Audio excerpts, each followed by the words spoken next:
Welcome to the Shulamite Podcast, an extension of Shulamite Ministries and Shulamite.com, with weekly interviews and teaching with author and speaker Martha Kilpatrick and hosted by John Enslow. This weekly podcast is a way to stay connected to the ministry. So come experience anointed messages, not giving just another method, but a living impartation. So earlier we were talking about waiting on the Lord and that being key to relationship and hearing the Lord. And so I just said I like checking my boxes, make sure I've done it right and can feel good about it.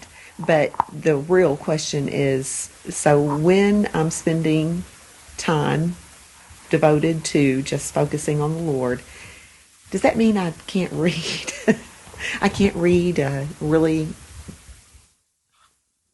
anointed book or listen to an That's anointed a law. message. So I'm going to say no to the law. Okay, so I can. But in my experience, if I get sidetracked, the Lord is hurt, Okay, and that just kills me. so attention is really what He is looking He for. wants focus and attention. Focus, attention. Yes. And He wants us intimate. to waste our lives on Him. He knows that to wait attacks our humanity and our busyness. And Our it's lists. precious to Him. the flesh. Flesh, yeah, Our my own fleshly flesh. list Mm-hmm. of what has Yeah. to be done. Right, I have mine too, honey. But it's, John taught me when he learned it, he taught me to value it. It's a waste of your precious time. What is precious to me is my time. Mm-hmm. And the fact that I've been sick for so long to me is a time crisis. I have lost part of my life. And yet he has his own purpose for laying me down in green pastures. And it's not visible. Yes, is that what you're saying? Pouring into you living water that you're pouring out. Oh, okay. So that explains it, because it's a hidden thing that transpires, and I can't pretend I've done it if I go cleaning out the refrigerator. I can't have a day where I'm doing things, and it loses the impact. It's just another day where I'm working, and I think so much. It's like the two things that are mentioned by Art Katz. He waited 2 days before he went to see Lazarus. Waited till he died, and he wouldn't move apart from God's movement. And your question, I don't know if this is from my experience, because I would tell John there was a certain situation. I can't remember what was going on, but I would tell him, and he would say, "You need to go get before the Lord," and I didn't know what that meant. I've never done that in my life. Even my mom would tell it to me, and I would just say, I don't know how. And there would be times, and I fought with God. I was on my face crying because I didn't understand how to get to that point. And I told God, this is that argument with him that I had. And I told him, I said, I don't want to make up time. I said, I want you to be the source of whatever it is you're asking me to spend time. I didn't want to pick up a book and me try to fabricate this time with you. I didn't want to pick up the Bible and try to fabricate this time with you. I didn't want to fabricate anything. I wanted it to be solely, if you wanted me to spend time with you, then you be the source of it. And there would be times where I would feel weighed down and heavy, and I would go in my room and sit in a chair, and I would cry for an hour. And I would tell my mom, and that would be the time that I never knew it at the time, but that would be his time of waiting. It would be there, because it is a death. I would be crying. I wouldn't even know why I'm crying. I'm just bawling my eyes out, sitting in silence, and not knowing if I'm doing a good thing or if it's a bad thing. I'm just sitting there wailing. And sometimes it would bring me to where I had to lay on my face and cry. But it was now I see it was that he took me for my word. I said I did not want to fabricate any time spent. I didn't want to have to say, well, I'm going to go spend an hour in James, or I'm going to go spend an hour in Matthew, or he wants a so dedicated relationship with you that you can ask that of him. I want you to be the source of the time that you're asking me to give to you, that you want from me. And that is the death to yourself, because it is a death. I sometimes I would even sit there and nothing would happen, and I would be like, man, I'm just wasting my time. But on the inside of me, that death to self was transpiring, even though I didn't know what was going on. You could sit there and nothing be said to you, nothing going on, and you feel like you wasted time, but you have no idea spiritually what you just accomplished.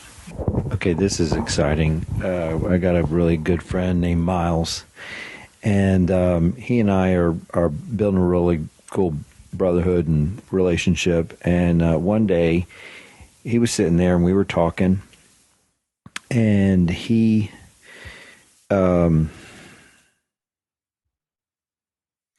I don't even remember what it was all around, but regardless, he was praying for me and wasn't saying anything, and the Spirit just came and thumped me right in the center of the chest. And he said, and this takes what you just said, Kyle, and takes it to a totally different realm.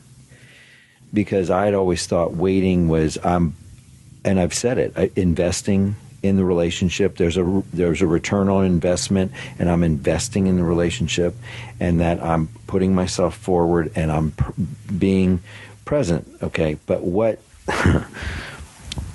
the Lord came and told me when I was sitting there, and he came and thumped me in the chest, he says, "You always ask for my presence, but I desire yours." And it ripped me up. I just started weeping. My shoulders were heaving because I realized that he wanted my face. He wanted my presence. And I think that I know that if you're dealing with someone, just to give them presence. I know that when I'm with you and you're in a difficult situation, if I'm there and I'm present, I am completely there. I'm not looking at my phone. Right. I'm not thinking about something else. I am present in that moment. And I am looking at you, and I'm there with you. And I don't have to say anything. Healing. It's healing. I don't have to say anything. I don't have to fix anything. I just have to be with you, and I have to look at you. And then all of a sudden I saw, that's what he wants of me. He actually wants me to be present with him. And he longs for my presence. And more than we can conceive, because see, when I'll even go below the refrigerator and I've left my time with him, he's wounded. Yes. By that small action, not that it's legalistic, but that's his heart. His heart was with me to be with me, and I interrupted it. It's your attention and your focus, and when you turn it somewhere else, it's like, wait, let me grab your face and bring it back, because I long for you. But to know that the King of the universe longs for my face to be turned to him, and just give him time, just give him attention. And we don't have to do anything. Yeah, the do and the be and the go has to leave. We're nothing. We don't need The explanation of what Art Katz said, you get down to creature and creator. And it's beautiful presence. If I'm with one of you, you're in pain about a certain situation, and I give you presence in the moment, in your pain. I'm there. I'm present. It's huge. Why do we want his presence? Why do we beg for his presence? Because it's so much power in someone just sitting with you. But he longs for our presence. And that changed everything for me, because I realized that for years I didn't even believe in the sweet presence of the Lord, because it had been so taken off into the flesh in so many places I had been, and because of just all the work and all the sheer just life drudgery, monotony, I didn't even believe in it anymore. I just didn't think it was something that I was ever going to experience again, until he just hit my chest, and I was like, oh my God, oh my God, oh my God. And I was repenting. I was saying, I am so sorry. I've withdrawn, and I've neglected you. I've neglected you.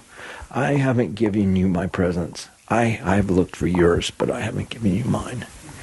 And so then it just turned everything, and I was like, Okay, and I've been doing it, and I'll just go and I just give him my face and just my presence, my attention in the moment, not looking at my phone, not even reading the word, not even nothing, just my face. That's priestly. And he says, sorry, not Oh, anymore. now you just send it to the moon. Yeah, Wow. that's what he did. Art. That's what Art says. That's all priests is. I was thinking, oh my gosh, I've got to look up the priests of the Old Testament and what they wore and how they did it and what they did, and that's not it at all. The priest is the one who waits. He does the blood. That has the place in the priest. We have to know the blood. If you're a priest, you've got to live in the blood. Blood goes on the ear, so blood on your hearing, everywhere, on your big toe, on your decisions, and all that.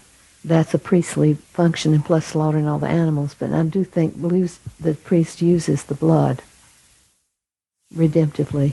And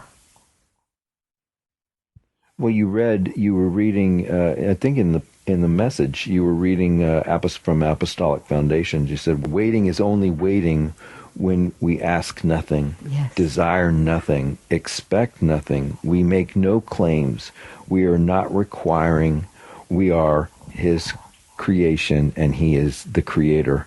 This is priestliness, and that's exactly it. Waiting makes it's present, being present in the moment. We don't think that has any valid. It's valid. It's not valid to wait anymore. It's not valid to not be doing something. We are in such a busyness. Weighed down with the Cares of the world. Cares of the world. Luke 21. Yeah. Weighed down with the cares of the Yeah, world. cares of the world, and the nausea of self-indulgence. oh, that one gets me every time. Every time. Every time, it's like, And that's that weight. That now I see it. That's the weight that I felt even sitting in the chair for. And I would wrestle with him. There would be a huge weight on my body, on my heart, and everything. And I wouldn't know what was going on. And like I said, I would just start bawling for hours. But it's healing. You know, there's a great healing that happens when you are willing to just put yourself in the position to where, you know what, God, I'm not asking nothing. I'm just here. I cannot physically do this anymore, and I will sit here. And I don't want to like I said, I don't want to fabricate anything. I don't want to have to pick up the scripture and say, you will meet me here. I'm just going to put myself in this position to where I can't do this anymore. I need you. We hope you've enjoyed the Shulamite podcast. For all the latest from Shulamite Ministries, please visit us at shulamite.com, where you'll find Martha's daily devotions, posts from getalongwithgod.com, and the online library of all of Martha's writings. At shulamite.com, downloading the free Shulamite app is easy, and livingchristianbooks.com is only a click away. Thank you for joining us on this journey to discover a God worth knowing.